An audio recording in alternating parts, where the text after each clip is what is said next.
крупнейшем зерноводческом хозяйстве Улуса СХПК «Хачикат» посевные работы начались 26 мая.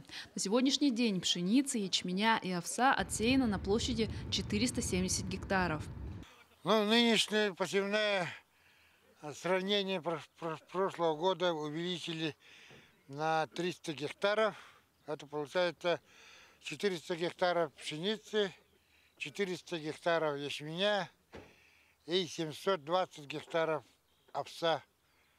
В том числе этого кормовые там будут, это сама гектаров 170.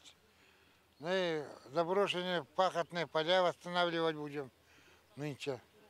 Прошлой осенью часть собранного урожая СХПК «Хачикат» реализовал мегино-кангаласскому фермеру, который занимается переработкой зерна в комбикорм.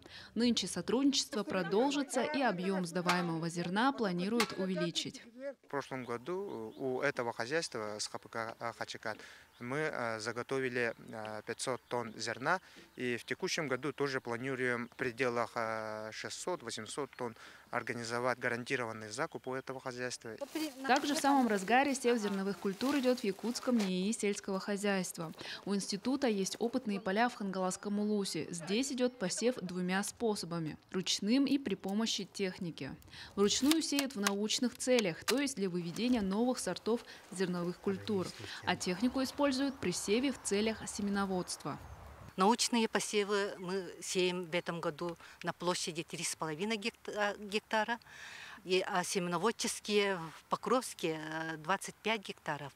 А вот в Амгинском улусе в этом году мы сеем 65 гектаров. Всего по госзаданию семенной материал зерновых культур должен составить 35 тонн. В прошлом году, несмотря на засушливое лето, институту удалось выполнить план. Мы передаем семена Минсельхозу Республики Саха-Якутия. Потом Минсельхоз передает эти семена по хозяйствам. Виолетта Засимова, Федор Тарасов, Хангаласский улус.